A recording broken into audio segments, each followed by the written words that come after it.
As doenças demoníacas. Rebeca. Tanto é debatido, como é mal entendido o assunto sobre as doenças demoníacas que afligem o corpo humano. Não estou tentando, aqui, estabelecer debates, porque sei que é impossível. Como médica, desejo apresentar a você, leitor, alguns versículos e as experiências que tive nesta área. Quero dividir com você o que o Senhor me ensinou sobre o problema. Estou consciente de que alguns líderes ensinam que todas as doenças físicas são resultados direto de infestação demoníaca e que a única cura é através da libertação. Outros, porém, partem para o extremo, dizendo que cristãos não podem ser tocados por demônios. Sendo médica, me regozijo ao ler o livro de Lucas. Vejo nele muitas áreas que foram escritas sob o ponto de vista de um médico. Ele é cuidadoso para mostrar diferenças nas áreas sobre enfermidades que os outros autores não tiveram a mesma preocupação. Vejamos o que diz a palavra de Deus. E Jesus, descendo com eles, parou numa planura onde se encontravam muitos discípulos seus e grande multidão do povo, de toda a Judeia, de Jerusalém e do litoral de Tiro e de Sidom, que vieram para ouvi-lo e ser curados de suas enfermidades. Também os atormentados por espíritos imundos eram curados. Lucas 6 e 17, 18. Verifique que aqui é feita uma distinção clara de doenças que foram curadas e de outras que também foram curadas como resultado da saída de demônios. Naquela mesma hora curou Jesus a muitos de moléstias e flagelos e de espíritos malignos, e deu vista a muitos cegos. Lucas 7 e 21. Novamente, neste versículo, podemos ver a mesma distinção sendo feita. Lucas mostra, nestes dois relatos, que algumas doenças são puramente físicas e outras são causadas por demônios. Quando se ia aproximando, o demônio o atirou no chão e o convulsionou. Mas Jesus repreendeu o espírito imundo, curou o menino e o entregou a seu pai. Lucas 9:42. Deixando ele a sinagoga, foi para a casa de Simão. Ora, a sogra de Simão achava-se enferma, com febre muito alta, e rogaram-lhe por ela. Inclinando-se ele para ela, repreendeu a febre, e esta a deixou, e logo se levantou, passando a servi-los. Lucas 4 e 38, 39. As expressões em destaque mostram claramente a diferença. No primeiro caso, Jesus curou ao expulsar o espírito imundo. Já no segundo, ele curou expulsando a febre física. Os demônios podem e causam doenças, contudo, nem todas as doenças são demoníacas, embora uma quantidade significativa seja. Devemos lembrar que, tanto a morte física, como a espiritual, foram resultado da queda de Adão. A alteração em nossos corpos físicos causada pelo pecado, torna-nos vulneráveis a uma série de doenças físicas. O Senhor me ensinou muito sobre esse assunto. Os demônios são espertos em manipular bactérias e vírus e colocá-los nos corpos humanos, mas eles também podem afetar o corpo diretamente. Eles podem prejudicar um corpo a um nível molecular. Podem causar um estrago devastador a vários órgãos sem alterar o aspecto das estruturas celulares quando vistas por nossos microscópios. O estrago feito exige tratamento com remédios e nutrição, etc. Porém, os médicos só podem saber o que está errado com o paciente e que medidas deverão ser tomadas apenas pela revelação do Senhor. Pouquíssimos são os médicos cristãos que se dispõem a depender completamente do Senhor. Eu não estou alegando que o tratamento de um determinado paciente seja feito sem os testes apropriados para se designar a doença. Mesmo assim, qualquer médico, admita ou não, presencia casos em que todos os diagnósticos não dão a resposta para o que está errado com o doente. Nestes casos, se torna a responsabilidade do médico a orientação do Senhor através da oração e do jejum. Uma das mais notáveis experiências que presenciei, neste tipo de estrago demoníaco, foi um caso que aconteceu perto do fim do meu treinamento. Na época eu era responsável pelo CTI. Bob, um homem de 35 anos, deu entrada na unidade, vindo de um hospital de uma cidade das redondezas onde estivera hospitalizado por uma semana. Ele adoecera de repente e atingia níveis altíssimos de febre. Os médicos que cuidavam dele foram incapazes de descobrir a causa da doença. Também não consegui descobrir a causa da mesma quando o examinei no dia em que foi internado, mas era óbvio ele estava extremamente doente. Ao iniciarmos a bateria de testes, comecei a pedir fervorosamente ao Senhor para revelar-me o que estava errado com ele e pedi também outros especialistas para examiná-lo. Na manhã do dia seguinte ele, repentinamente, saltou da cama declarando que deixaria o hospital naquele momento, porque se não o fizesse seria morto. Não importava o que falássemos, nada mudaria a mente dele. Finalmente, o médico particular de Bob conseguiu uma ordem impedindo a sua saída pelo menos nas próximas 72 horas. Quando ela foi anunciada, Bob imediatamente rodopiou e caiu na cama fixando o olhar no teto e murmurando coisas incoerentes sem responder a estímulos. Permaneceu assim, nos 2 dias que se seguiram, enquanto sua condição física deteriorava.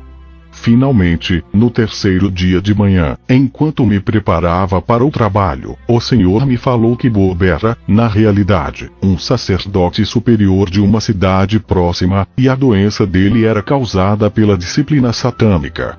No entanto, ele queria sair do hospital porque estava sendo atacado por David, um sacerdote superior local que era médico no hospital. 2 sacerdotes superiores jamais ficam no mesmo território a não ser por mútuo consentimento. Se assim não for, entram numa batalha até a morte. Bob sabia disso e nas condições em que estava não teria chances contra David. O pai me disse para ir e amarrar os demônios que estavam atando e confundindo a mente de Bob e também dizer que sabia quem era e o que estava acontecendo e que compartilhasse o evangelho com ele. Esperando ardentemente ter ouvido corretamente a voz do Senhor, fui fazer-lhe a vontade naquela manhã. Assim que entrei no quarto de Bob naquele dia, certifiquei-me de que não havia mais ninguém com ele e fechei a porta. Tentei fazer com que ele me respondesse, mas não o consegui. Ele continuava com os murmúrios incoerentes.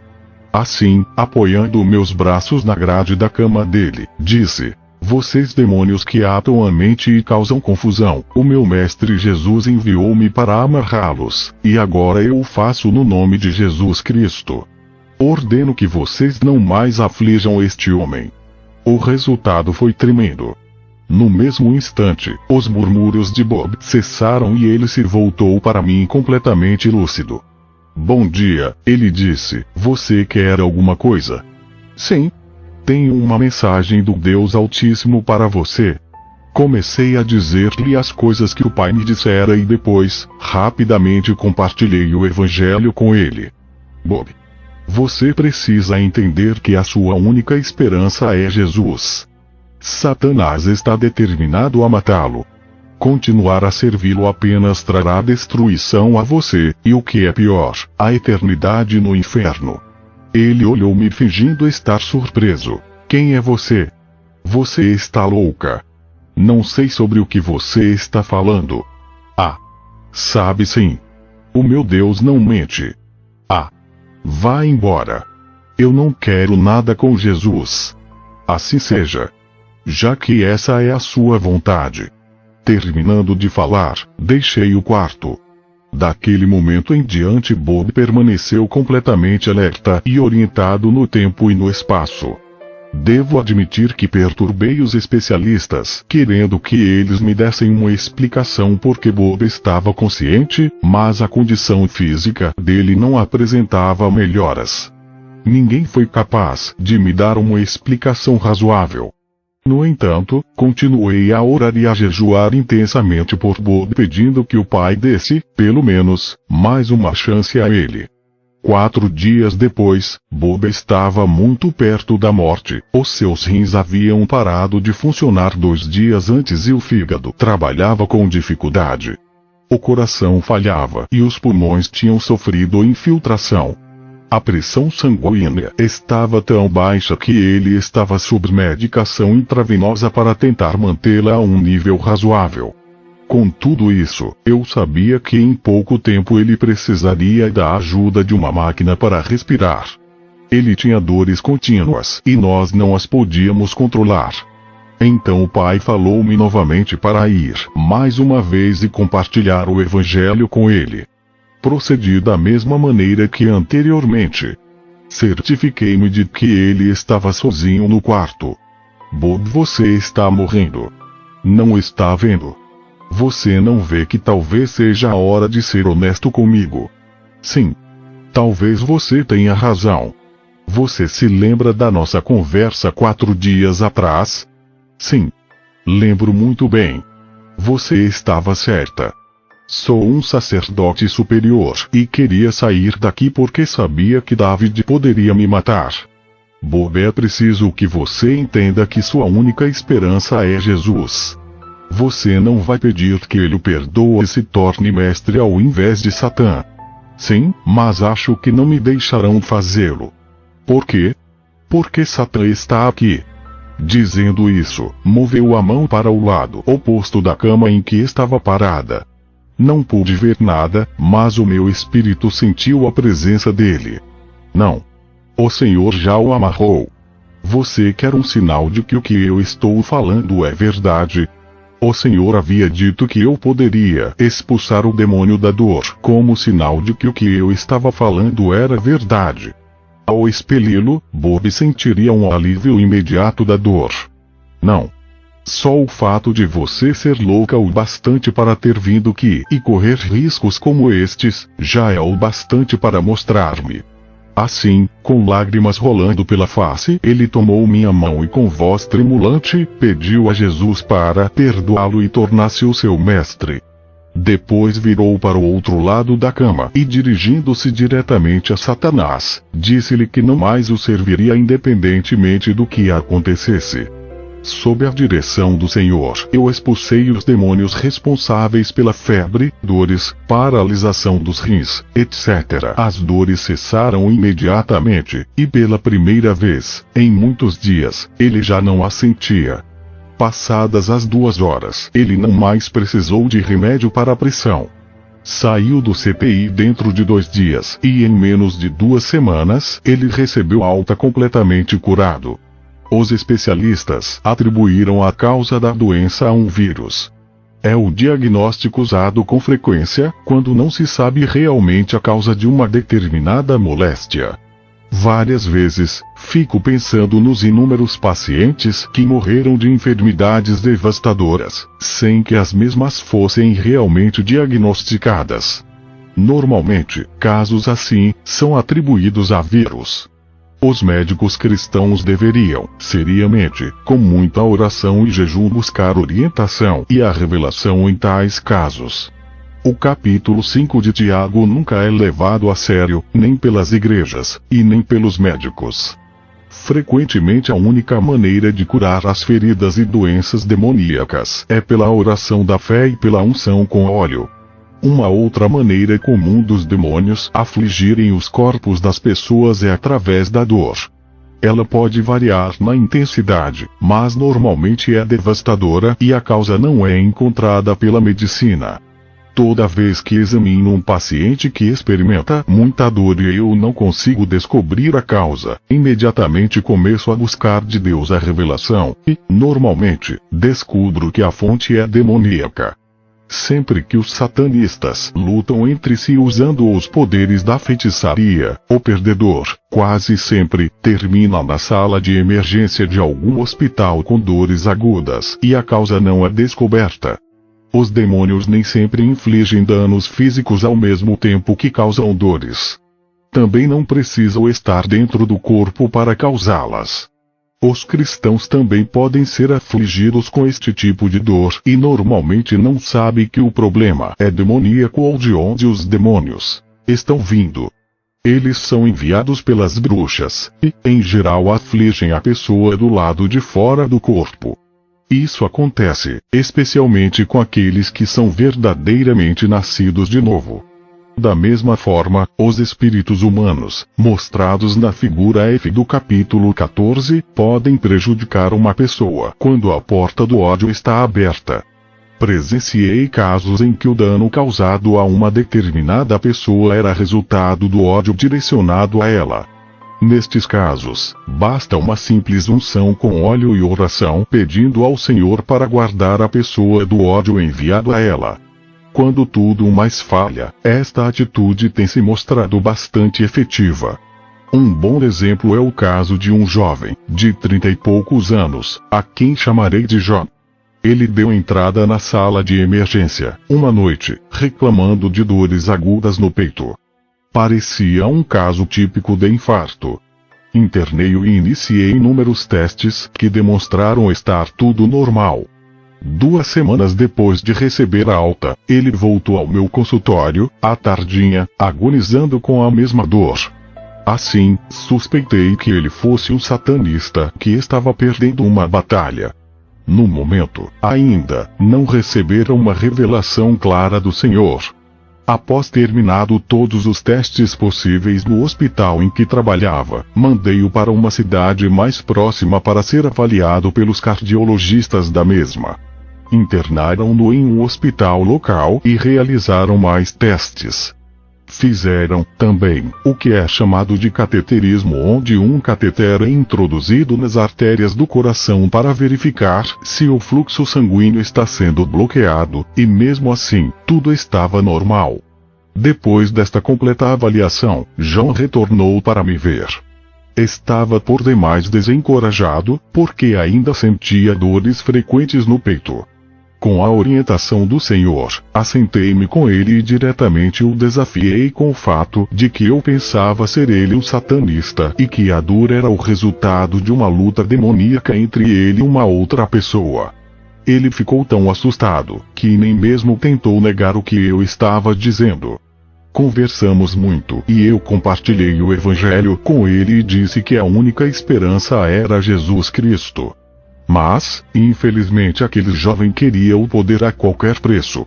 A despeito de tudo o que acontecera, ele ainda estava determinado a ficar no satanismo.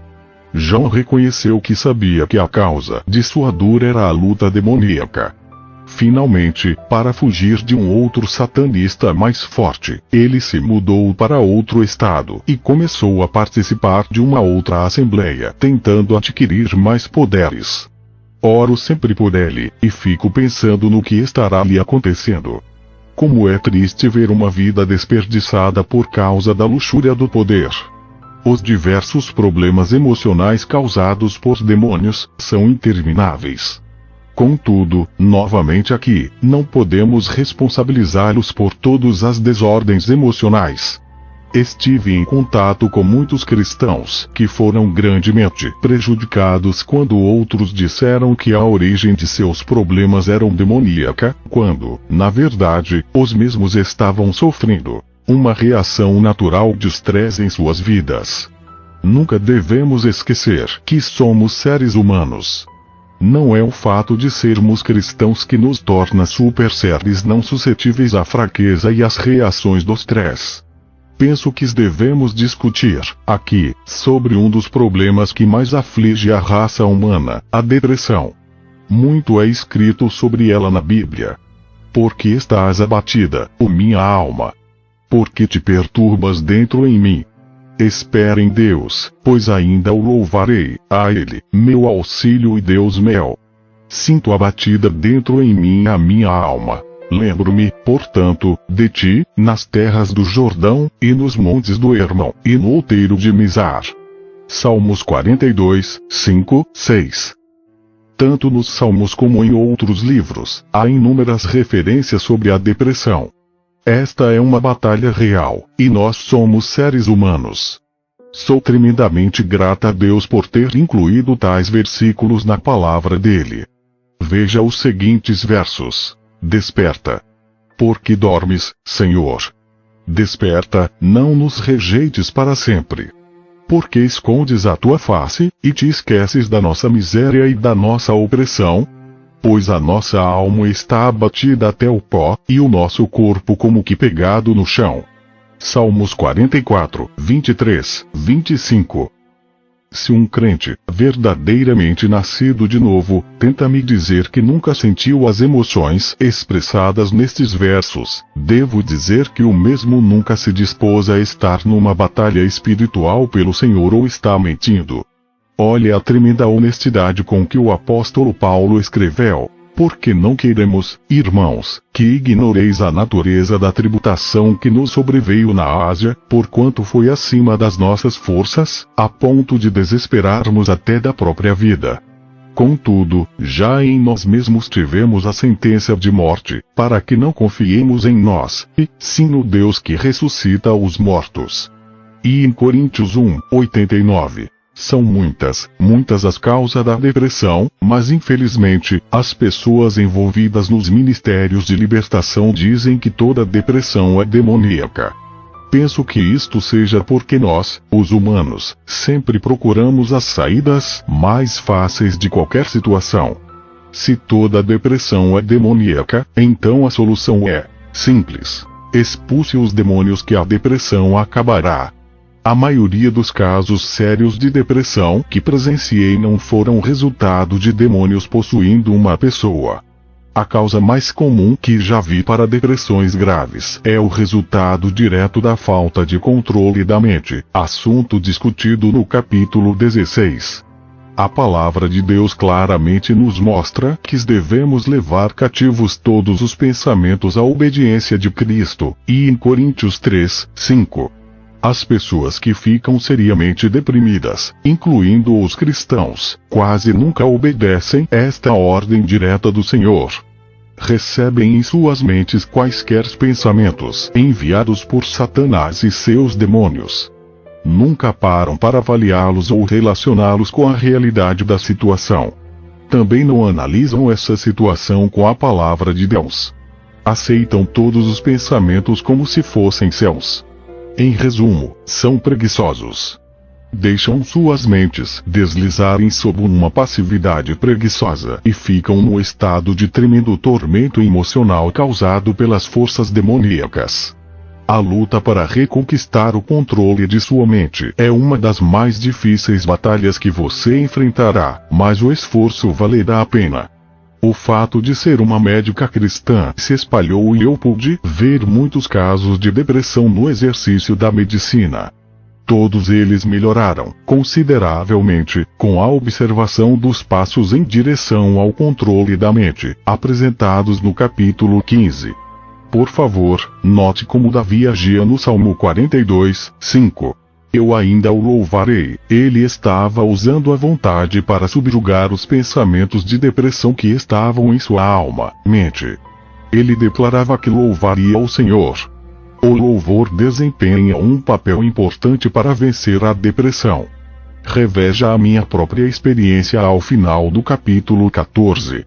Existem outras causas comuns para a depressão e entre elas podemos citar a perda de entes queridos, doenças físicas e fraqueza, grandes e adversas mudanças na circunstância da vida e, naturalmente, a exaustão pelo envolvimento na guerra espiritual.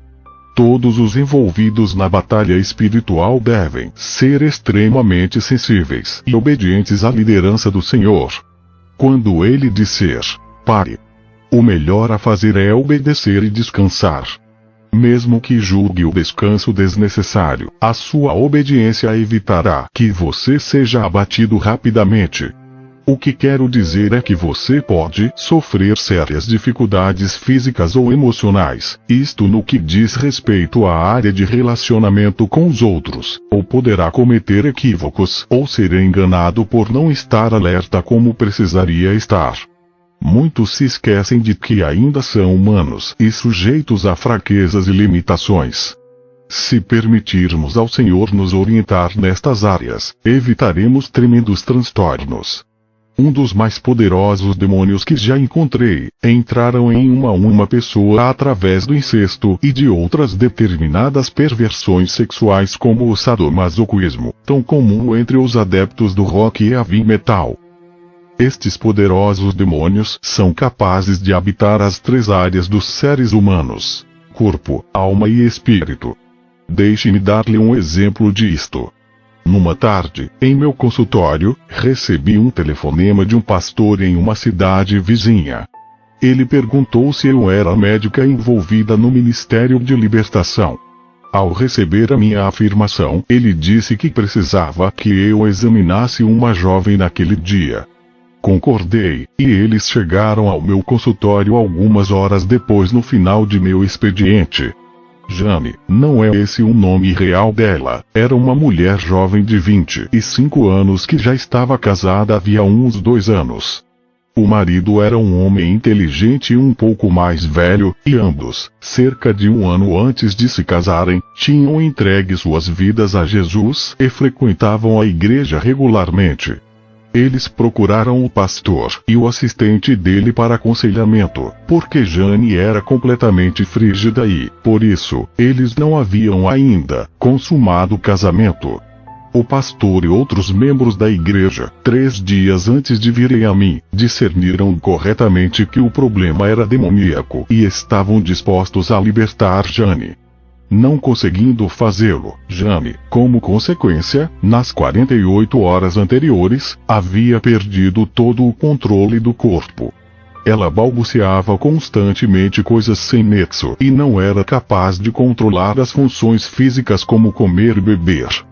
Não sabia nem mesmo quem era ou onde estava. Eles estavam apavorados porque o marido dela recebera um telefonema dos pais de Jane. Eles eram dominadores e disseram que chegariam no dia seguinte para levar a filha com eles e interná-la em um hospital psiquiátrico que era o lugar dela. Ser colocada em um lugar daqueles era a última coisa que ela precisava no momento. O tratamento à base de drogas fortes e a provável terapia do eletrochoque causariam apenas mais danos. Que situação! As implicações legais eram tremendas e o meu desejo sincero era pedir-lhes para desistirem. Entretanto, fiquei profundamente impressionada de ver o compromisso daquele marido de permanecer, por mais de 2 anos, em um casamento não consumado. Pude notar, também, que ele estava desesperado. Assim, disse-lhes que precisava de 20 minutos para consultar a vontade de Deus e ver o que poderia ser feito. Subi as escadas e caí de joelhos diante do Pai, buscando sinceramente a vontade do Senhor na oração. Quase que imediatamente, ele me deu paz completa e disse que estava disposto a libertar Jane. O Senhor revelou-me que ela estava possessa por um dos mais poderosos demônios que habitam as 3 áreas na vida humana. As pessoas que tentaram libertá-la não haviam constatado isso e assim não foram felizes na tentativa. O que tinham feito era agitar o demônio e este, por sua vez, estava tentando matá-la antes que pudesse ser expulso. Senhor abriu-me os olhos espirituais, permitindo que eu visse o que estava acontecendo tanto no cérebro como no corpo de Jane. Era como se o cérebro dela estivesse rasgado por enormes garras que tentavam despedaçá-lo. Outras áreas em seu corpo estavam nas mesmas condições. O Senhor instruiu-me a ungir Jane com óleo, colocar minhas mãos sobre sua cabeça e orar até que ela fosse liberta. Disse, também, que eu deveria, neste caso particular, proibir que os outros colocassem, sobre ela, as mãos. Voltei ao consultório e expliquei aos outros as características do demônio e por que eles não foram capazes de expeli-lo. Depois procedi como o Senhor me ordenara. Assentei-me no braço da poltrona em que Jane estava e coloquei as mãos sobre sua cabeça. Imediatamente a batalha estava iniciada. Em primeiro lugar, precisei ganhar controle sobre um demônio menos poderoso que estava balbuciando através dos lábios de Jane e não a deixava descansar. Assim que ele saiu, ela ficou quieta. Contudo, ainda estava completamente confusa. Muitos outros demônios queriam impedir, tentando tirá-la do alcance de minhas mãos, mas rapidamente foram expulsos. O último deles manifestou-se aos berros. Você pensa que é esperta demais, não é? Mas nunca conseguirá expulsar Urashua. Ele é forte demais e está aqui há bastante tempo. Como Urashua entrou? Perguntei rapidamente. O demônio riu, de um modo estupidamente fácil. Ele entrou enquanto o pai de Jane fez sexo com ela quando era pequena. O Senhor, no entanto, já me revelará que aquela era a porta aberta em que aquele poderoso demônio entrara. É muito difundido entre os profissionais da saúde que os abusos sexuais na infância são uma das causas mais comuns de frigidez feminina. E isso é verdade, especialmente no que diz respeito ao incesto. Na escola de medicina, ensinarão-nos, nos cursos de psiquiatria, que a percentagem de mulheres que foram bem-sucedidas com a ajuda psiquiátrica é terrivelmente baixo. Depois de 20 minutos, ou mais, o pastor e os outros membros saíram dizendo que não tinham mais tempo a perder. Confesso que fiquei mais aliviada. Foi uma experiência memorável para mim. Enquanto assentada e com as mãos na cabeça de Jane pude sentir, ao orar e louvar ao Senhor, o poder que fluía sobre mim e passava pelos meus braços e mãos. Fiquei tão quente, especialmente nos braços e mãos, que me senti desconfortável. Jane chegou a reclamar que minhas mãos estavam quentes demais e que elas chegaram a queimar-lhe a cabeça. Era como se ela estivesse com queimaduras de primeiro grau no couro cabeludo. Tudo isso desapareceu depois de 1 hora ou mais. A batalha terminara e eu havia ficado naquela posição por mais de 2 horas. Como sempre, o Senhor fora fiel e o último demônio saíra gritando todo tipo de maldições. Imediatamente depois da saída dele, uma grande mudança se fez notar em Jane. Ela ficou completamente alerta e orientada. O marido dela ficou na dúvida sobre a libertação, porque ela, em alguns intervalos, ainda estava um pouco confusa. Expliquei-lhe que o prejuízo causado à mente dela ainda levaria um pouco de tempo para ficar totalmente sarado. Assim, nos dias que se seguiram fiz muitos testes tanto para tranquilizá-los e também para ter a certeza de que não me esquecera de nada. A cada dia eu via uma grande melhora nas condições de Jane. Todos os testes deram resultado normal, do jeito que eu esperava. A completa recuperação se deu dentro de 1 mês. A última vez em que vi aquele casal foi 3 meses depois da libertação de Jane. Estavam muito felizes e o marido dela jubilante. Disseram-me que estavam mantendo relações sexuais normais e que ela estava grávida do primeiro filho. Não sei como agradecer ao Senhor pela tremenda obra na vida daquele jovem casal. O vasto reino de Satanás está além da nossa compreensão. Devemos estar diariamente na inteira dependência do Senhor para recebermos sabedoria e orientação. As pessoas são diferentes e os ataques de Satanás são diferentes, também. Não somos espertos o bastante para desmascará-lo. Oro, continuamente, para que o Senhor dê-nos sabedoria, porque esta batalha é real e se não estivermos em plena comunhão com o nosso capitão, poderemos causar grandes feridas naqueles em que estamos tentando ajudar. O caso de Jane faz-me lembrar de um ponto que é triste dizer, mas muitas pessoas que ministram libertação tendem a esquecer. É dito que Isaías 42 tem melhor descrição profética sobre Jesus. Eis aqui o meu servo, a quem sustenho, o meu escolhido, em quem a minha alma se compraz. Pus sobre ele o meu espírito, e ele promulgará o direito para os gentios. Não clamará, nem gritará, nem fará ouvir a sua voz na praça. Não esmagará a cana quebrada, nem apagará a torcida que fumega. Em verdade promulgará o direito. Não desanimará, nem se quebrará até que ponha na terra o direito. E as terras do mar aguardarão a sua doutrina. Isaías 42, 1, 4. filhinhos, não amemos de palavras, nem de língua, mas de fato e de verdade. E João 13:18. Vi muitas pessoas que não foram libertas, ou quando muito, de modo parcial. E isto pela falta de amor daqueles que ministram a libertação. Até que ponto você ama a pessoa que está tentando libertar? Você a ama o suficiente para ficar assentado horas a fio e trabalhar pacientemente em mais de uma sessão para que a mesma fique totalmente liberta? Seria capaz de levá-la para sua própria casa, se assim for necessário, para continuar a batalha. Você a ama o bastante para levá-la a um lugar particular com o objetivo de evitar o constrangimento para a mesma.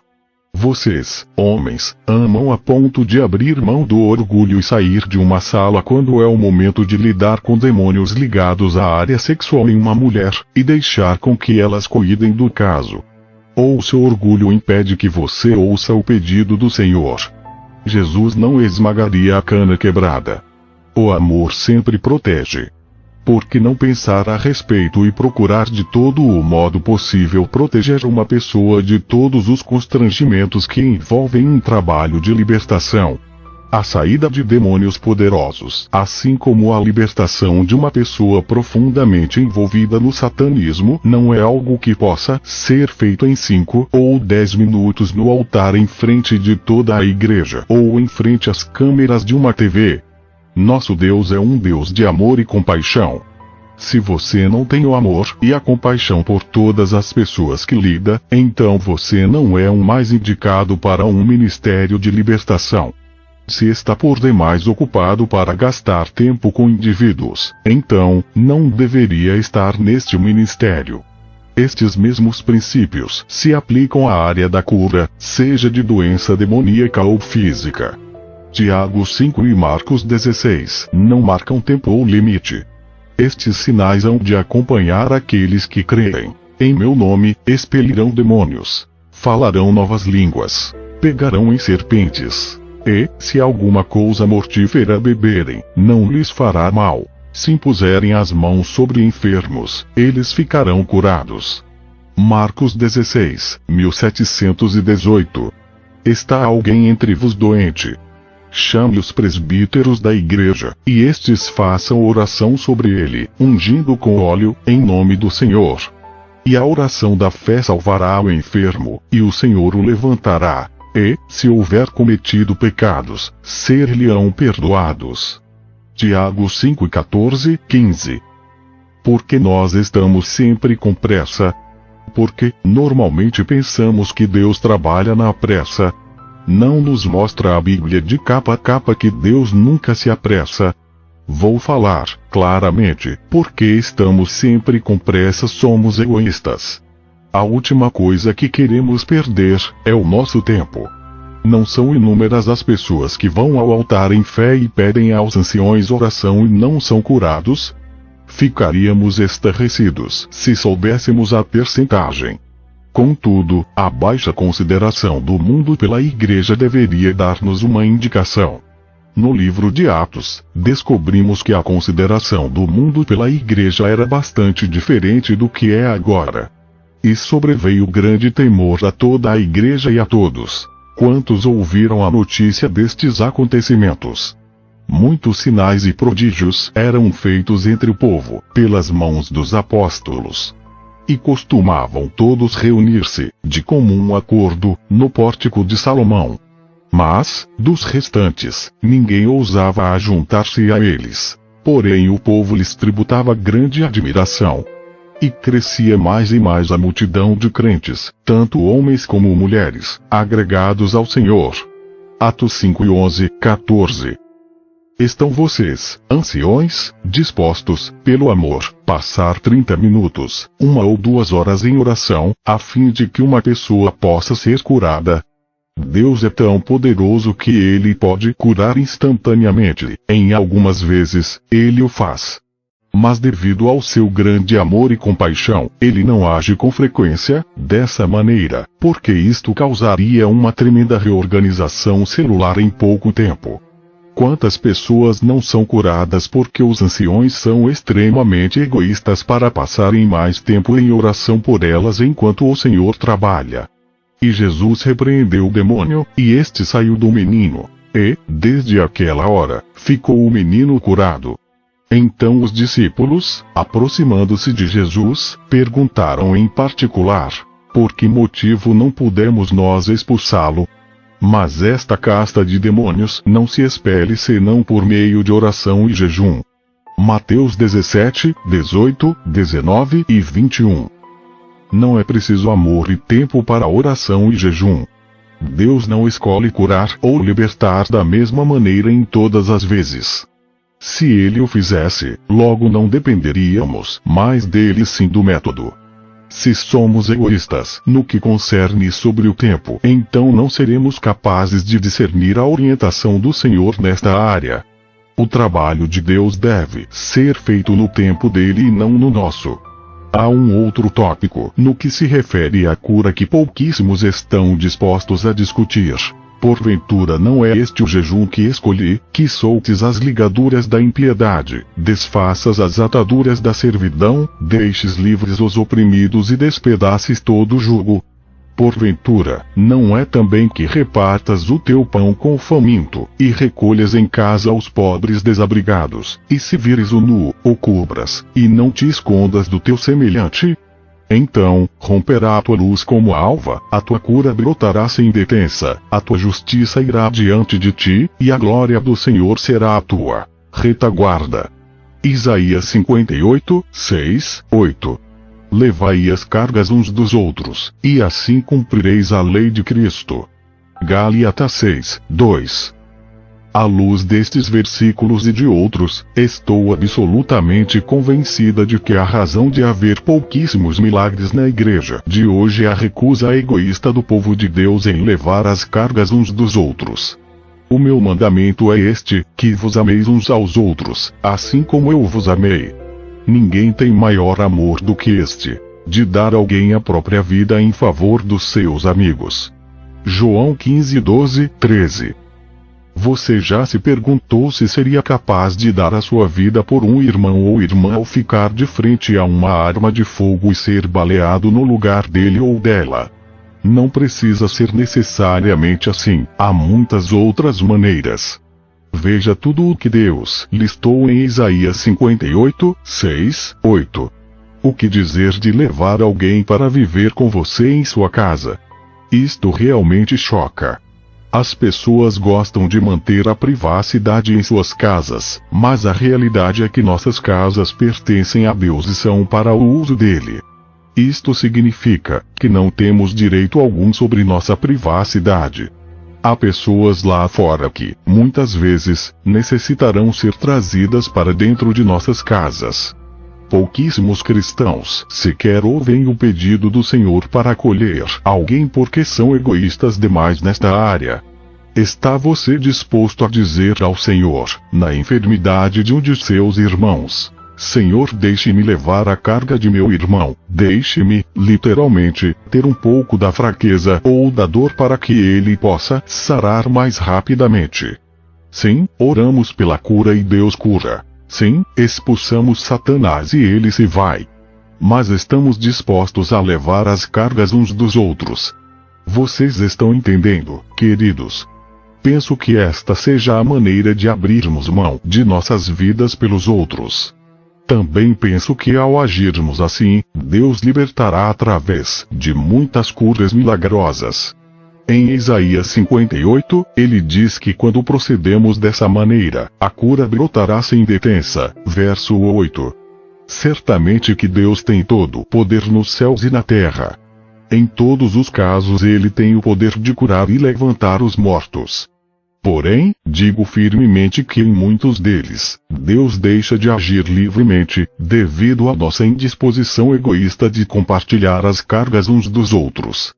E, assim cumprimos a lei de Cristo. Gálatas 6, 2. Não muito tempo atrás, um irmão em Cristo com quem trabalhava diariamente, machucou a coluna.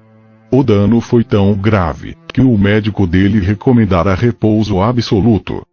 Sabia que ele era grandemente requisitado no trabalho e assim orei pela cura, e disse ao Senhor que se fosse da vontade dele, eu estava disposta a compartilhar do ferimento na coluna do meu irmão. Depois, envolvida nas atividades do dia, esqueci completamente da oração. Naquele dia, mais tarde, quando levantei da cadeira, na pressa de sempre, retrai-me surpresa. Minha coluna doía tanto, que mal eu conseguia me mover. Imediatamente perguntei ao Senhor o que estava acontecendo e ele, rapidamente, me lembrou da oração que eu fizera naquela manhã. Ele estava permitindo que eu compartilhasse do sofrimento do meu irmão.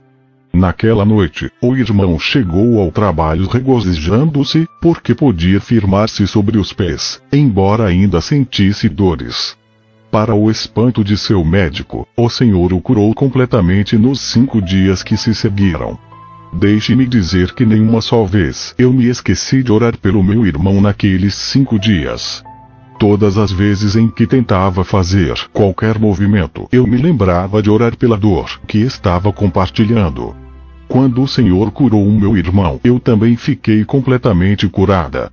Este é um exemplo prático do que estou falando.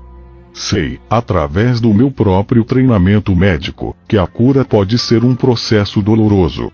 Acredito que o Senhor possa retardar o processo da cura, devido à dor que o mesmo acarreta. Se estivermos dispostos a compartilhar, a cura poderá acontecer muito mais rapidamente. A guerra é real, e as feridas também. Devemos estar dispostos a ajudar uns aos outros. Quando alguém estiver falando ou passando pelo processo de libertação, deixe que um outro, assentado lá atrás, diga: Senhor, deixe-me levar a carga do meu irmão. Quero dar a você mais um exemplo.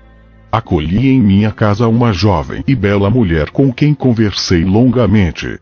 Ela se envolverá na bruxaria, mas ficou completamente liberta. Ela tem o que chamo de um coração delicado. E uma pessoa amável e gentil. Por causa do envolvimento dela na feitiçaria, Satanás irá persegui-la o resto da sua vida. É o que acontece a todos os que se comprometeram profundamente com ele. Esta jovem mulher estava sendo terrivelmente bombardeada e ela não é forte fisicamente. Ela é forte no Senhor, mas na personalidade é uma pessoa delicada e tem um imenso amor no coração pelos outros. Algumas pessoas são, por natureza, mais lutadoras do que outras. Deus tem uma série de ministérios.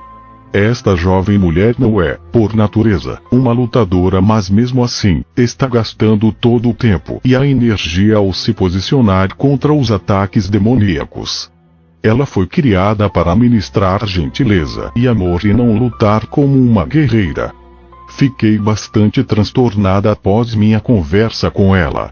O meu coração ficou partido e eu cheguei diante de Deus com lágrimas e perguntei: Pai, por que pessoas com um coração desses é coisa rara? O amor dela é necessário entre o teu povo, porque ela precisa gastar tempo e energia guerreando. A resposta de Deus foi: porque o meu povo não está disposto a levar a carga dela. Se as pessoas na igreja dela estivessem dispostas a compartilhar a sua carga, ela estaria livre para ministrar a gentileza e o amor e não precisaria ficar lutando o tempo todo. Aqueles que Deus levantara com personalidade e força estariam lutando por ela e, em troca, ela estaria ministrando com os dons recebidos de Deus, e tudo seria uma grande bênção para todos. Assim, Satanás não a atacaria tão duramente porque descobriria que seus ataques seriam inúteis. Não quero dizer com isso que ela não tenha o poder de Cristo para resistir os ataques. Na verdade, ela o tem, mas precisamos compartilhar. Esta é uma guerra de estragos. Que possamos levar as cargas uns dos outros. Isto significa ser parte do corpo de Cristo. É o que isso significa. 19. Falando diretamente aos que querem sair do ocultismo, Rebeca. Quero falar agora, diretamente, àqueles que estão envolvidos no ocultismo. Exemplo. satanismo, e que ao lerem este livro, desejam sair. O que eu tenho para dizer a você soará desagradável, mas é puramente a verdade baseada na palavra de Deus. Não há um jeito fácil de sair. Jesus não é a estrada do escape fácil. Ele tem todo o poder e autoridade sobre Satanás e seus demônios. No entanto, vocês escolheram servir a Satanás e ele não desiste, facilmente, de seus servos. Isto é um fato. Será necessário que vocês lutem para se libertarem. A única esperança é lutar com o poder e autoridade de Jesus Cristo. Porém, esta batalha é real.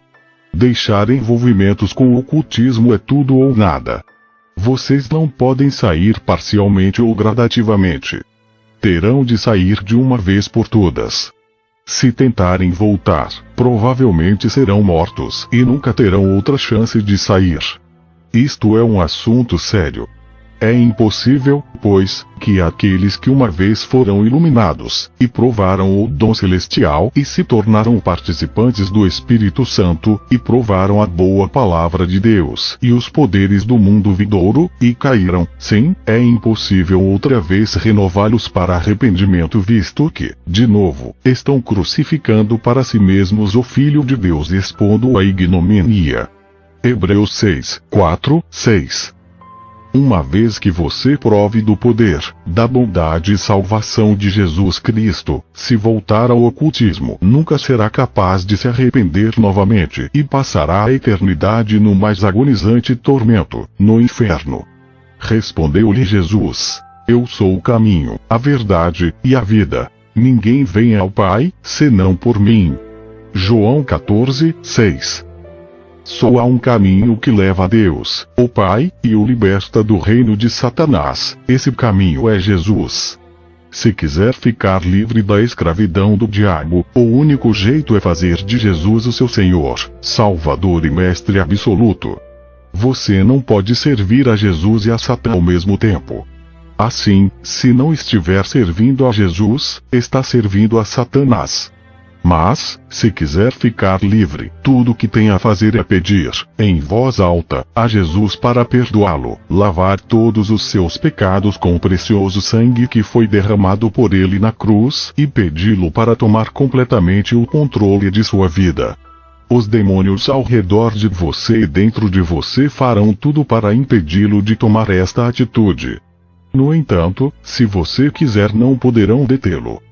Aparte-se da injustiça do diabo todo aquele que professa o nome do Senhor. E em Timóteo 2:19b.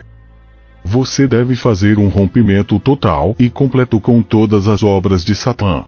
Estou ciente de que isto será a coisa mais difícil de se fazer. Já que quase tudo o que você tem foi dado por Satanás, deverá desistir de todos os seus poderes de bruxaria, e nisto se inclui a capacidade de comunicação com o mundo espiritual. Peça ao Senhor para tirá-la de você a ponto de que, se você se rebelar e quiser usá-la novamente, não o consiga. Deve pedir que o Senhor faça, também, uma separação entre o seu espírito e sua alma para que possa perder, completamente, e para sempre, a capacidade de comunicar-se com Satanás e seus demônios, e também que você não consiga usar seu corpo espiritual, já que não mais poderá usar seus poderes de bruxaria para proteger a si mesmo. Porque a palavra de Deus é viva e eficaz, e mais cortante do que qualquer espada de 2 gumes, e penetra até o ponto de dividir alma e espírito, juntas e médulas, e apta para discernir os pensamentos e propósitos do coração. E não há criatura que não seja manifesta na sua presença. Pelo contrário, todas as coisas estão descobertas e patentes aos olhos daquele a quem temos de prestar contas. Hebreus 4:12 e 13. Você não pode esconder nada de Deus.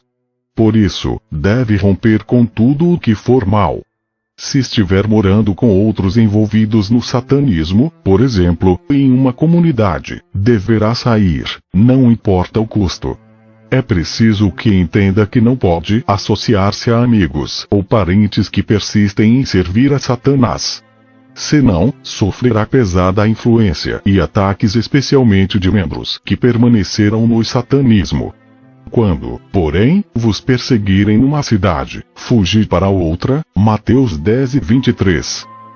Uma vez que tenha pedido a Jesus Cristo para perdoá-lo, limpá-lo e tornar-se o seu mestre, você recebeu o poder dele e a autoridade sobre os demônios em você e ao seu redor. Não engane a si mesmo, pensando que só pelo fato de ter pedido a Jesus para salvá-lo, os demônios simplesmente irão dizer, educadamente, adeus e sairão de você. Você lhes pediu para entrar quando servia a Satanás. Agora, o Senhor espera que você use o poder e autoridade dele para expulsá-los. É necessário que entenda que os demônios que estão em você tentarão matá-lo, se os satanistas não o fizerem pessoalmente. Não deixe que os demônios controlem você, ao contrário, controle-os você. Expulse-os, em voz alta no nome de Jesus, e ordene-os a sair e deixar você no nome de Jesus. E estes sinais hão de acompanhar aqueles que creem. Em meu nome expelirão os demônios. Marcos 16:17. Eis aí vos dei autoridade para pisar de serpentes e escorpiões, e sobre todo o poder do inimigo. Lucas 10:19. Você precisa de ajuda. Ore e peça ao Senhor para conduzi-lo a irmãos e irmãs que são capazes e estão dispostos a ajudá-lo. Mas tenha cuidado. Nas igrejas cristãs há muitos servos de Satanás e muitos cristãos que não estão completamente compromissados com o Senhor. Busque a orientação e a confirmação do Senhor antes de confiar em quem quer que seja. É quase certo que você precisará de ajuda para obter libertação completa dos demônios em você. Esta libertação é completa e é possível. Não permita que outros digam o contrário a você. Procure a libertação completa o mais rápido possível. Se você procurar com seriedade ao Senhor, Ele irá ouvi-lo e ajudá-lo.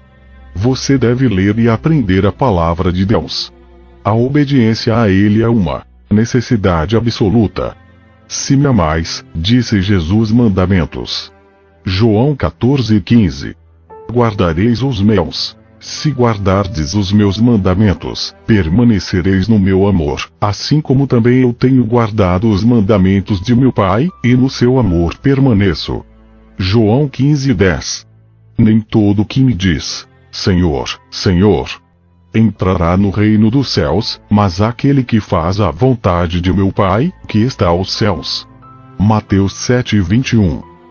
A melhor proteção contra os ataques de Satanás é a obediência instantânea às ordens de Deus. Não apenas as que são encontradas na Bíblia, mas também as que forem dadas a você diretamente pelo Espírito Santo.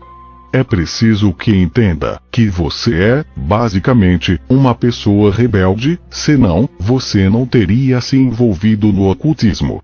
O satanismo atrai as pessoas porque elas querem poder para controlar a própria vida, e também, a vida dos outros.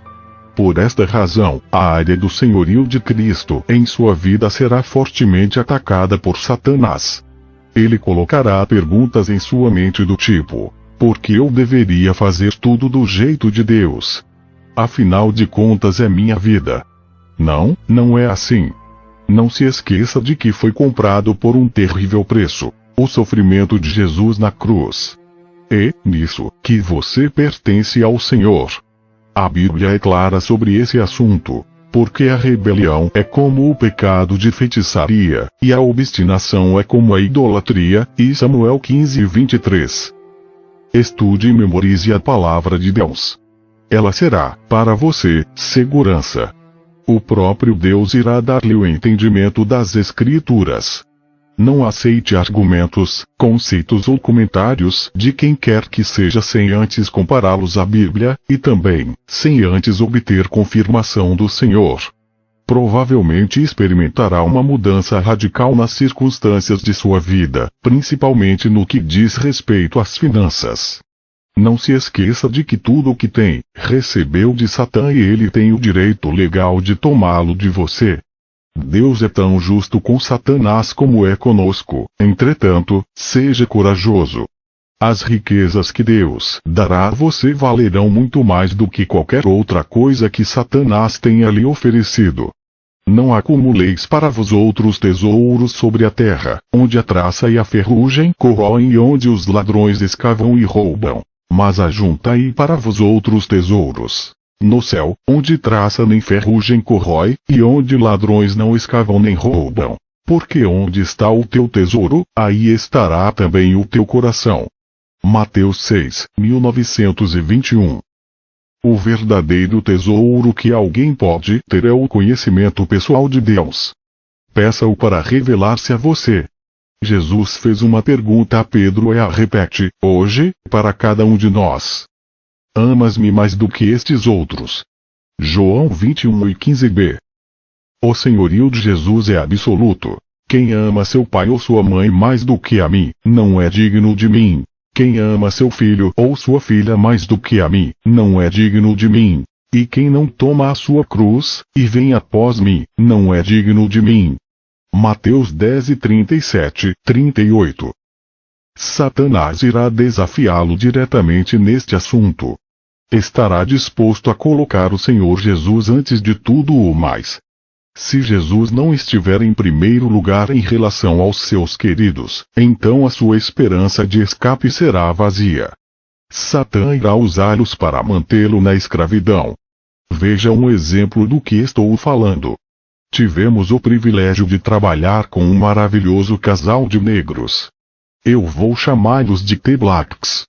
Ambos tinham um pouco mais de 20 anos.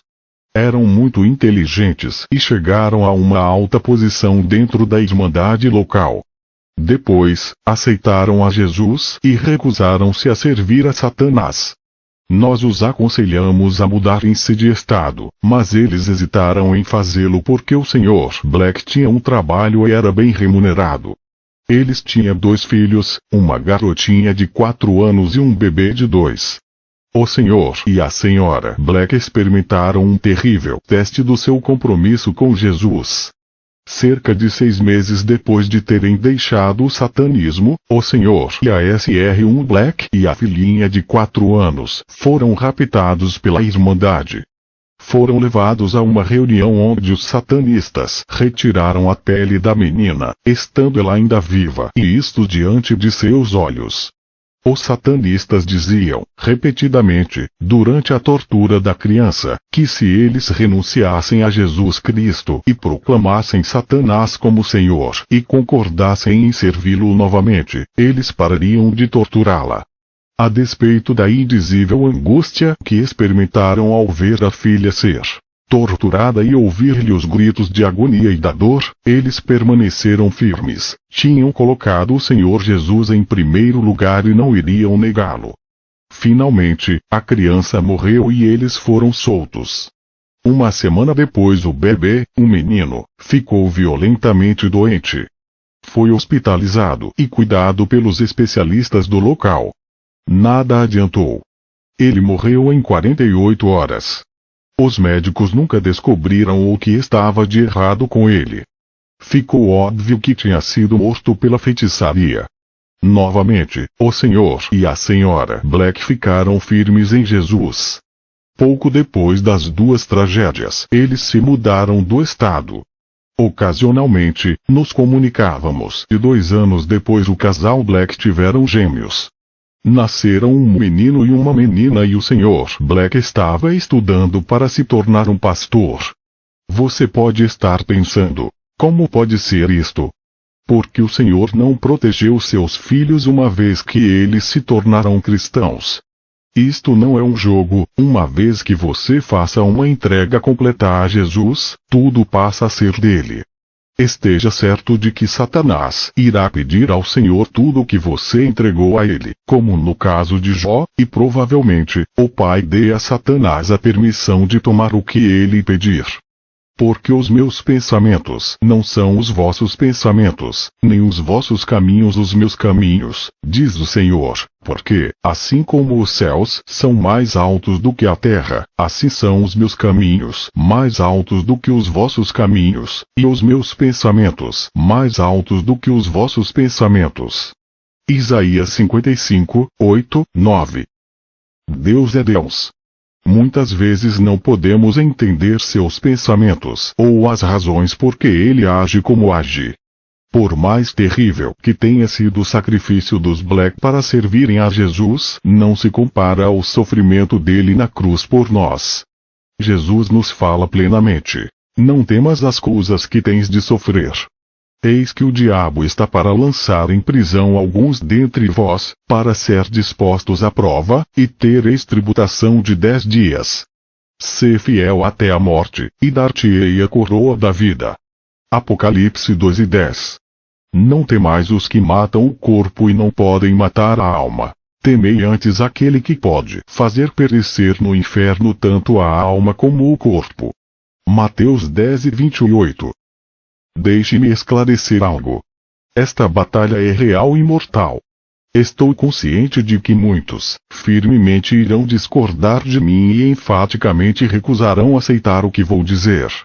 Porém, devo falar o que o meu Mestre Jesus me ordenou, independentemente das opiniões. Qualquer cristão que entre na verdadeira batalha espiritual, e aqueles que antes de servirem a Jesus, serviram a Satanás devem esperar perseguição, sofrimento e feridas resultantes do combate, e, provavelmente, você não receberá alívio ou cura imediata. Ora, todos quantos querem viver piedosamente em Cristo Jesus serão perseguidos. E em Timóteo 5:12. Até que grau você está disposto a sofrer pelo Senhor? Estou falando de sofrimento físico, mental, emocional, espiritual e financeiro. Que preço você dá para uma alma? Que preço você está disposto a pagar pela salvação de uma alma ou para recusar-se a servir a Satanás e honrar o Senhor Jesus Cristo que o libertou da escravidão de Satanás? Jesus se propôs a pagar um alto preço, um sofrimento inacreditável até a morte. Pois ele, subsistindo em forma de Deus, não julgou como usurpação o ser igual a Deus. Antes a si mesmo se esvaziou, assumindo a forma de servo, tornando-se em semelhança de homens. E, reconhecido em figura humana, a si mesmo se humilhou, tornando-se obediente até a morte, e morte de cruz. Pelo que também Deus o exaltou sobremaneira e lhe deu o nome que está acima de todo nome, para que ao nome de Jesus se dobre todo o joelho, nos céus, na terra e debaixo da terra, e toda a língua confesse que Jesus Cristo é Senhor para a glória de Deus Pai. Filipenses 2:6-11. Contudo, as pessoas irão dizer: em Cristo nós temos vitória, não derrota. Isto é verdade, realmente, o propósito deste livro e de nossas vidas é declarar esta vitória. No entanto, ela não é instantânea em nossa cronometragem de tempo. Primeiro, ainda há muita luta e batalha a serem travadas, e por fim, teremos completa vitória em Jesus. Todas as nossas lágrimas serão enxugadas pelo próprio Deus, e assim passaremos toda a eternidade numa longa e jubilosa celebração de vitória. Nesse meio tempo, enquanto estamos no meio da batalha, o que dizer da nossa capacidade de suportar e qual é a nossa esperança?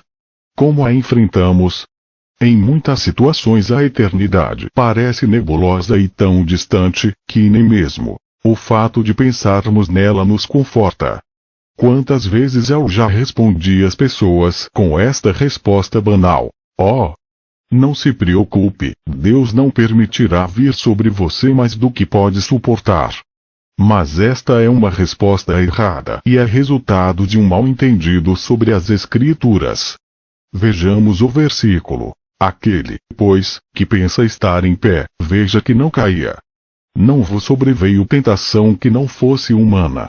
Mas Deus é fiel, e não permitirá que sejais tentados além de vossas forças. Pelo contrário, juntamente com a tentação, vos proverá o livramento, de sorte que a possais suportar. E Coríntios 10:12-13. Há uma enorme diferença entre tentação e sofrimento. Paulo escreve sobre isso claramente em 2 Coríntios 1:8. Porque não queremos, irmãos, que ignoreis a natureza da tribulação que nos sobreveio na Ásia, porquanto foi acima das nossas forças, a ponto de desesperarmos até da própria vida. Considere, também, o versículo a seguir. Pelo que, não podendo suportar mais o cuidado por vós, pareceu-nos bem ficar sozinhos em Atenas. E enviamos nosso irmão Timóteo, ministro de Deus no Evangelho de Cristo, para, em benefício da vossa fé, confirmar-vos e exortar-vos, a fim de que ninguém se inquiete com estas tribulações. Porque vos mesmos sabeis que estamos designados para isto. Pois, quando ainda estávamos convosco, predissemos que íamos ser afligidos, o que de fato aconteceu, e é do vosso conhecimento. E Tessalonicenses 3, 1, 4. Então, qual é a ajuda, esperança ou resposta?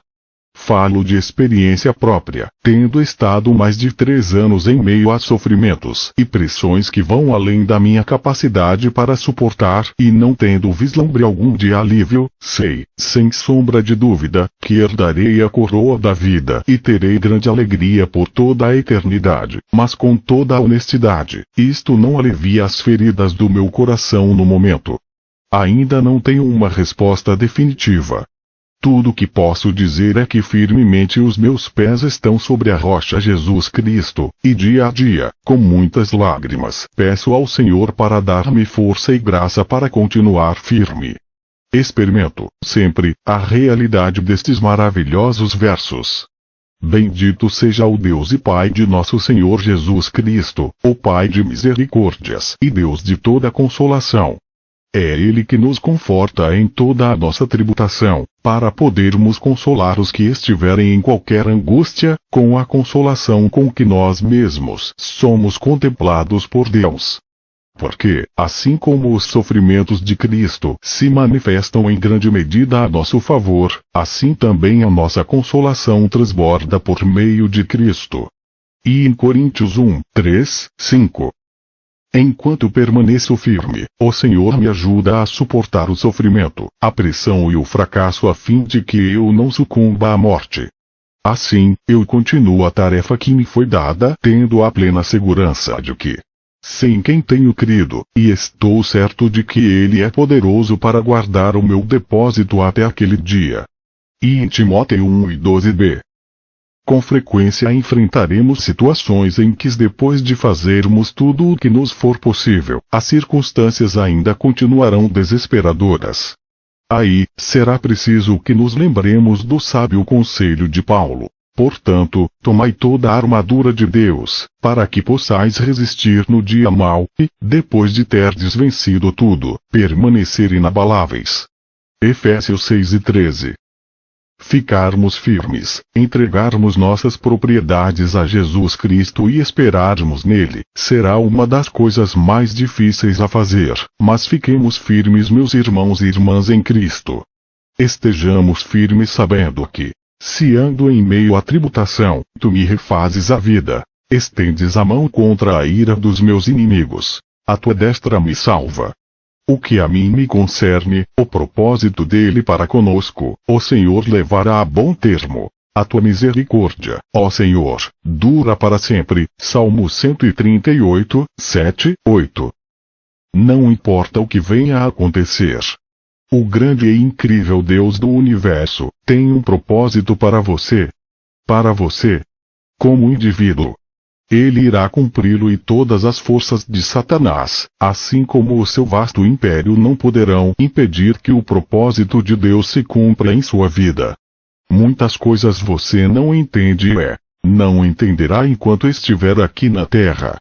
Sejam elas vida, morte ou sofrimento intermináveis, fique certo de uma coisa. No seu dia a dia, de algum modo que você não possa compreender, Deus está trabalhando para cumprir o propósito dele em sua vida.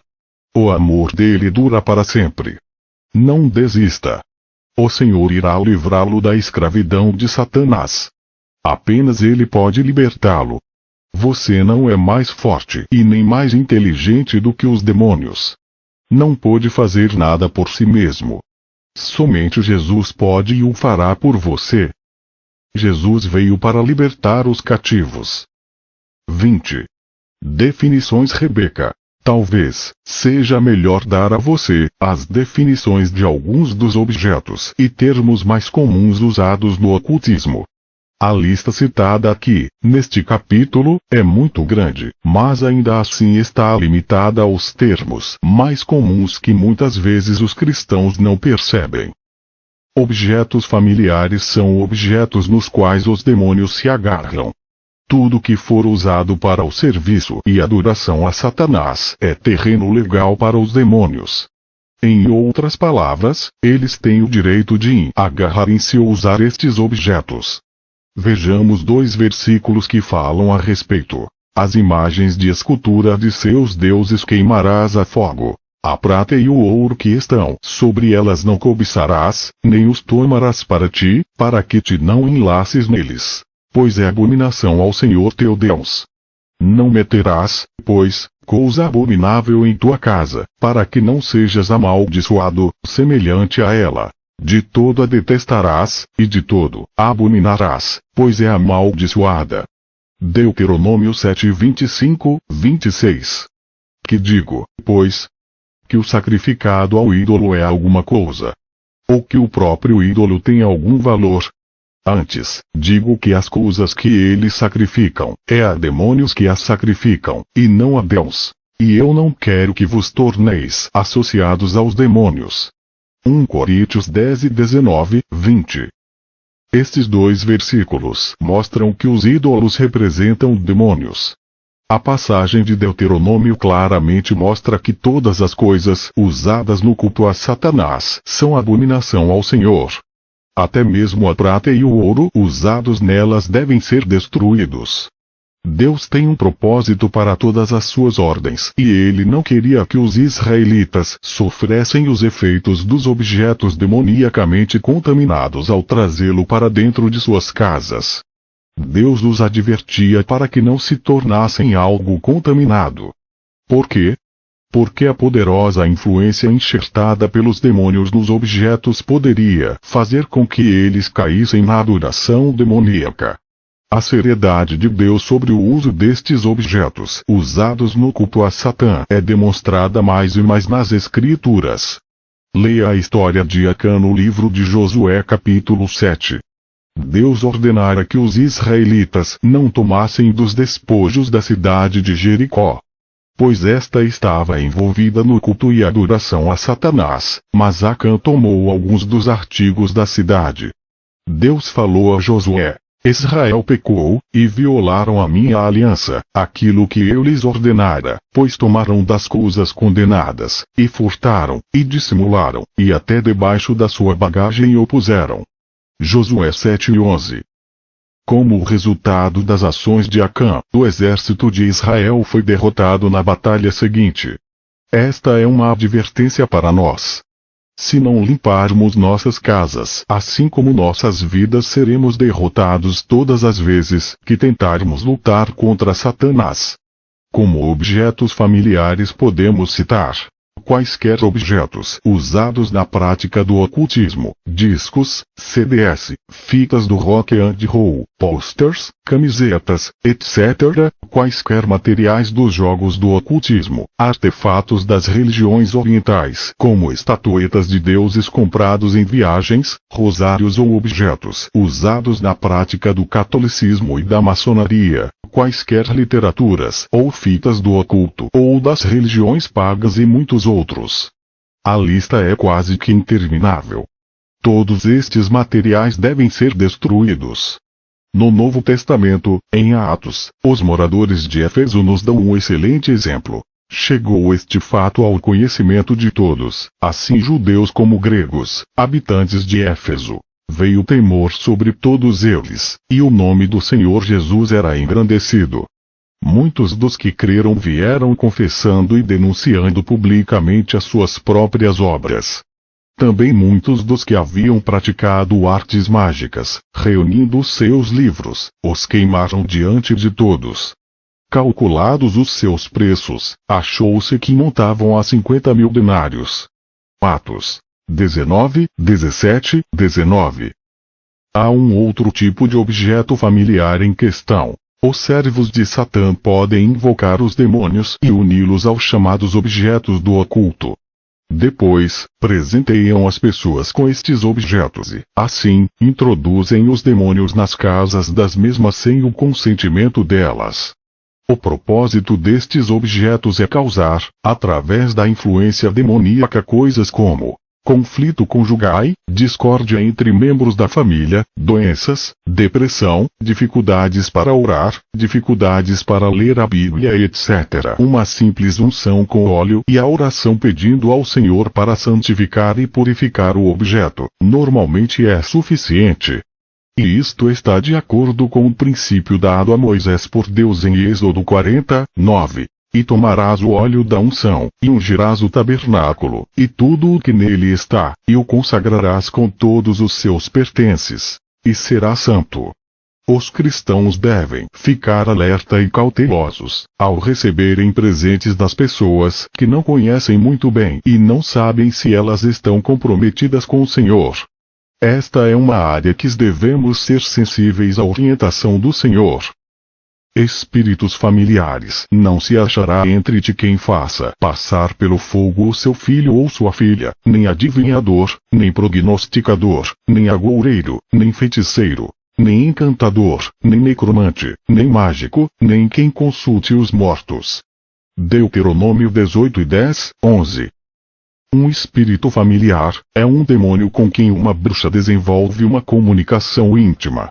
Esses demônios são usados de diversas maneiras e, atualmente, um espírito familiar é usado, primeiramente com o propósito de espionagem para conseguir informações. A propósito, o termo Vix familiar íntimo da bruxa é frequentemente usado para se referir a algum animal. Assim, o demônio é enviado para o animal, e a bruxa, através da comunicação com o demônio, pode tanto controlar o animal como ver e ouvir o que ele ouve e vê. Da mesma maneira, ela pode também projetar-se espiritualmente para o animal e assim controlá-lo para uso próprio. As pessoas no ocultismo sempre estão em contato com animais, gatos ou pássaros, para tais propósitos. Tradicionalmente diz-se que as bruxas usam gatos pretos. Esta é uma mentira espalhada por Satanás, para enganar as pessoas. As bruxas, na verdade, usam os gatos brancos que parecem transmitir pureza. Aconteceu, recentemente, em meu consultório, um incidente com o espírito familiar, espírito íntimo. Sou muito afeiçoada a animais. Tenho um casal de gatos que adoro levar no carro, e todos os dias levo um deles ou os dois para o consultório. Normalmente, mantenho-os em uma área fechada onde não podem manter contato com os pacientes. Um dia, ao final da tarde, um dos meus pacientes, um poderoso bruxo do local, não estou certa de que na época ele tivesse qualquer ideia de que eu conhecia a identidade dele. De alguma maneira, naquela tarde, o meu gato Zero Oshua soltou-se e entrou no quarto onde o paciente estava. Agarrei-o antes que o paciente pudesse tocá-lo e disse: "Desculpe, de algum modo Joshua se soltou. Espero que você não se importe com os gatos." "Não, em absoluto.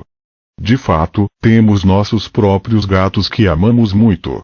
Enquanto carregava Joshua para fora do quarto, o Senhor me revelou que já era muito tarde.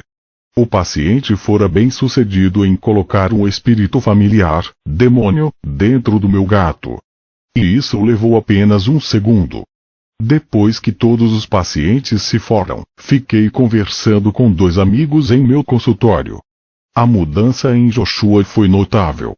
Normalmente, ele era um gato extremamente calmo e quieto. No entanto, enquanto estávamos assentados conversando, ele passava continuamente na nossa frente, olhava-nos enquanto conversávamos. Expliquei aos outros o que estava acontecendo. O paciente estava usando os olhos e os ouvidos do gato para monitorar a conversa. Peguei Joshua no colo e, olhando diretamente em seus olhos, disse: "Agora, ouça-me, Jimmy, o nome do paciente. Satanás, seu mestre, é um mentiroso.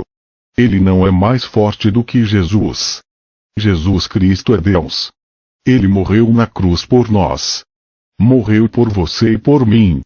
Ele é o único que você deveria servir e não a Satanás. Agora vou provar que o que estou dizendo é verdade. Vamos expulsar seu espírito familiar deste animal com o poder do nome de Jesus Cristo.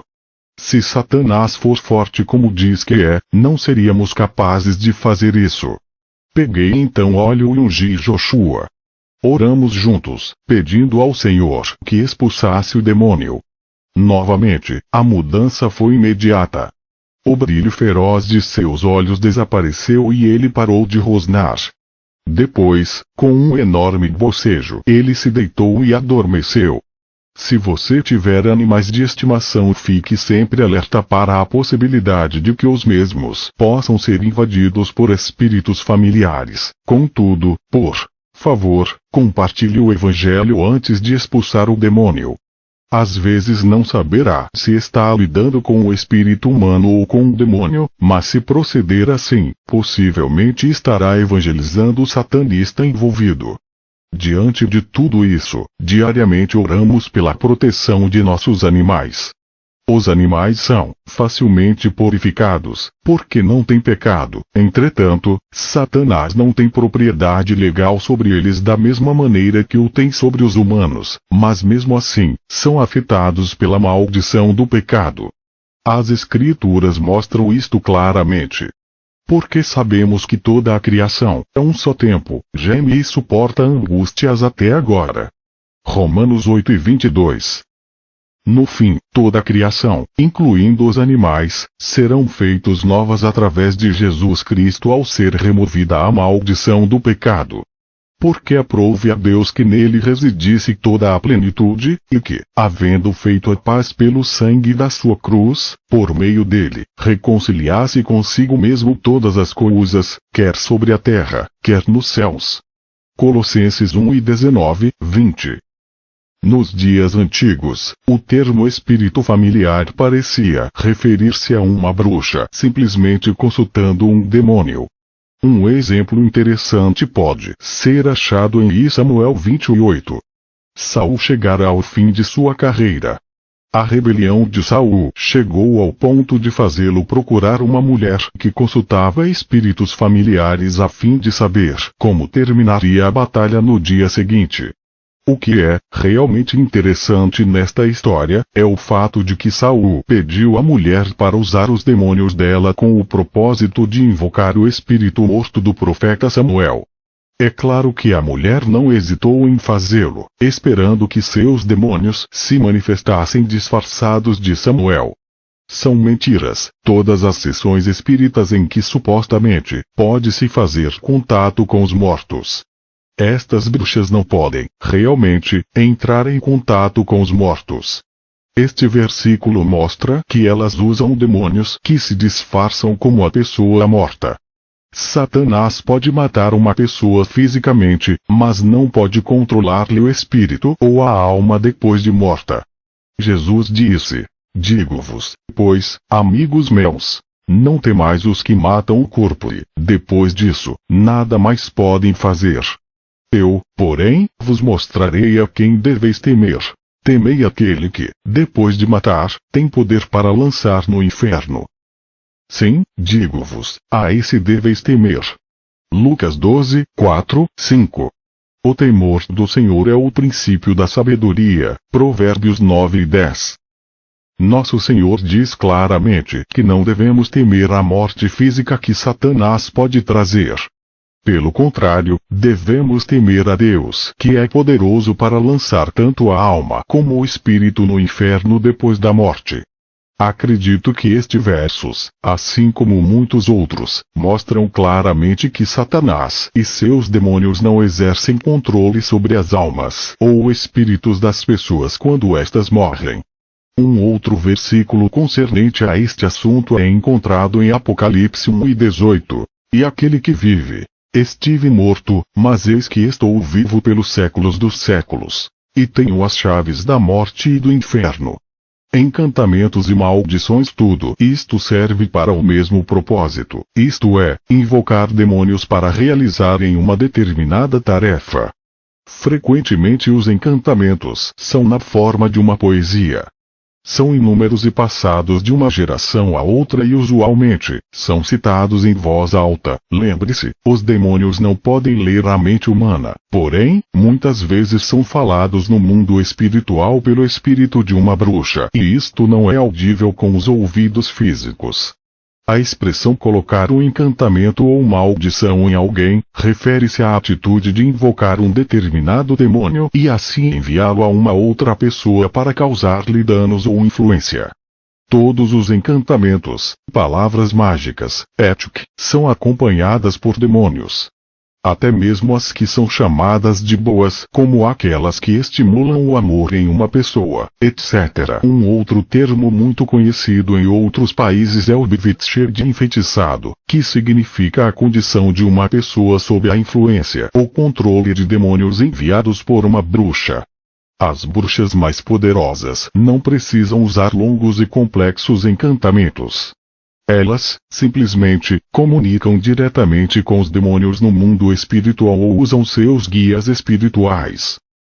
Os guias espirituais. Um guia espiritual é, normalmente, um demônio poderoso, que a pedido de um bruxa vem e mora dentro dela com a finalidade de dar-lhe todo tipo de habilidades e poderes, aumentando a capacidade de comunicação da mesma com o mundo espiritual. Manchan era o guia espiritual de Elaine. Ele governava tudo na vida dela e deu-lhe todas as habilidades detalhadas nos primeiros capítulos deste livro.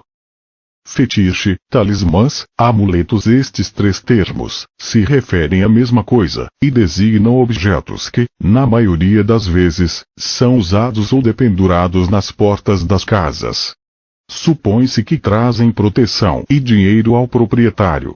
Dizem que os talismãs trazem boa sorte. Os amuletos e fetiches são frequentemente usados para proteger uma pessoa de seu inimigo. Por exemplo, uma outra bruxa. Nestes casos, algo do inimigo, normalmente o cabelo, é incorporado ao amuleto ou ao fetiche. Podem variar grandemente na composição, mas em todos a fome do poder é a mesma: demônios. O Senhor não tem tais objetos. O poder dos cristãos é apenas através de nosso Senhor Jesus Cristo e sua obra completa na cruz. Qualquer cristão que aceite ou use essas coisas, está diretamente usando demônios. É impressionante como muitos cristãos usam crucifixos ou até mesmo a Bíblia, como uma espécie de proteção do mesmo modo que amuletos e fetiches, e isto contradiz plenamente com a palavra de Deus. Marcas nos diversos lugares do mundo. As marcas recebem nomes diferentes. Uma marca é, na essência, um objeto para identificação. Quando uma bruxa deseja enviar um demônio a uma pessoa determinada, muitas vezes, ela não sabe automaticamente de que pessoa se trata. Assim, o modo mais efetivo é presentear o demônio com um objeto que identifique a pessoa. Pode ser cabelo, pontas de unha, etc. Peças de roupa são também usadas, mas não dão resultado como se fosse uma parte da própria pessoa. Em inúmeras ocasiões, enfrentamos problemas, quando os satanistas tentaram matar nossos animais de estimação. Verificamos que os bigodes dos nossos gatos haviam sido cortados e os do cachorro apenas de um só lado. Perdemos alguns deles porque os demônios os afligiam com enfermidades. No entanto, continuamente, ficamos alertas a essa possibilidade e então oramos e ungimos-los com óleo pedindo ao Senhor proteção especial para eles. Os bigodes retirados de nossos animais eram a marca ou objetos de identificação que as bruxas deram aos demônios para que estes pudessem identificá-los. Hagstones, pedras de bruxas, normalmente, possuem o formato do ônix, mas podem ser feitas de qualquer outro cristal ou pedra. A finalidade de uma hagstone é a comunicação. São usadas, normalmente, como se fossem joias. São utilizadas para encantamentos especiais acompanhadas do friccionar das mãos, etc., com a finalidade de invocar demônios para a comunicação com uma outra pessoa. Geralmente, o demônio faz a pedra encandecer-se para indicar sua presença. forças e poderes. A bruxaria branca, mágicas, está cheia de referências às forças e poderes. Como exemplo, vejamos uma citação extraída de um livro na feitiçaria branca chamado Ritual Ait Magic Tape Instruction Book, livro de instrução para rituais de mágica, de Dick Stephens, Valley of the Sun Published Co. 1985. Os trabalhos de mágica, de acordo com as leis naturais, exploram e empregam estas forças. São meios de tornar-nos melhores, pessoas sábias, e é uma extensão de nossa consciência. O propósito último da mágica é fazer com que aquele que a pratica crie sua própria realidade.